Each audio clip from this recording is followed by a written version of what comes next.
Bonjour à tous, nous allons aborder les capitaux propres et le résultat, et l'impact de l'activité sur les capitaux propres d'une entreprise. Dans un premier temps, nous allons définir ce que sont les capitaux propres, ensuite le résultat, puis aborder l'impact de l'affectation du résultat sur les capitaux propres, puis étudier certaines situations particulières qui emmènent à faire des PV, d'AGE, d'assemblée générale extraordinaire. Les capitaux propres sont définis par le code de commerce, ce sont des éléments de passif, qui se composent du capital, de réserves accumulées diverses et variées, de subventions d'investissement, de certaines provisions réglementées.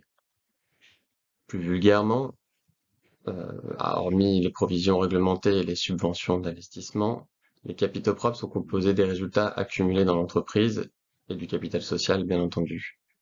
Les capitaux propres sont un indicateur fort de la santé de l'entreprise. Toutefois, même s'ils sont positifs, ils ne présument pas de la solvabilité immédiate de l'entreprise, car la structure du BFR peut générer énormément de besoins, et si le niveau de fonds de roulement n'est pas suffisant, la société peut être en difficulté.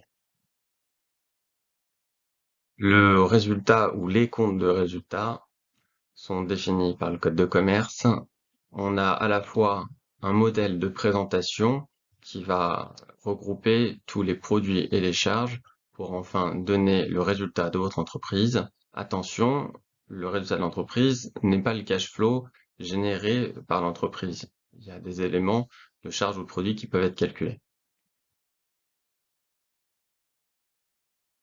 Le résultat et son affectation ont un impact sur les capitaux propres. Car comme on l'a dit tout à l'heure, les capitaux propres sont constitués notamment des résultats accumulés dans l'entreprise sous forme de réserve.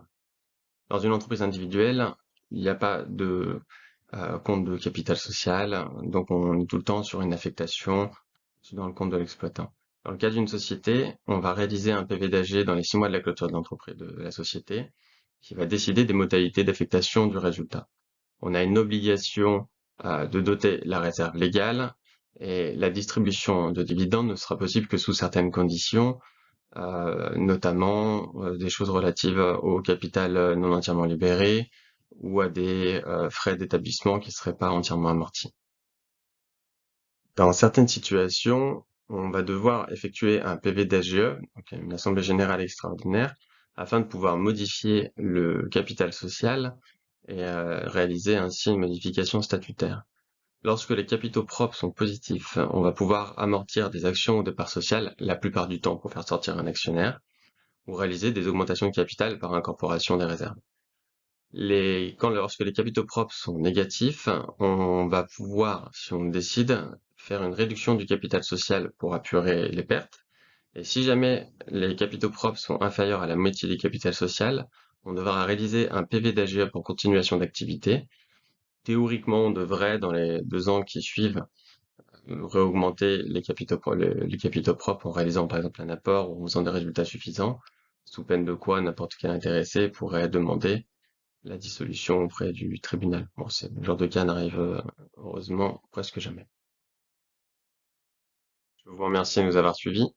L'objectif de cette vidéo était d'aborder les capitaux propres et le résultat, et de mettre en exergue l'impact de l'activité de l'entreprise sur les résultats et les indicateurs que pouvaient nous donner les capitaux propres sur la santé d'une entreprise.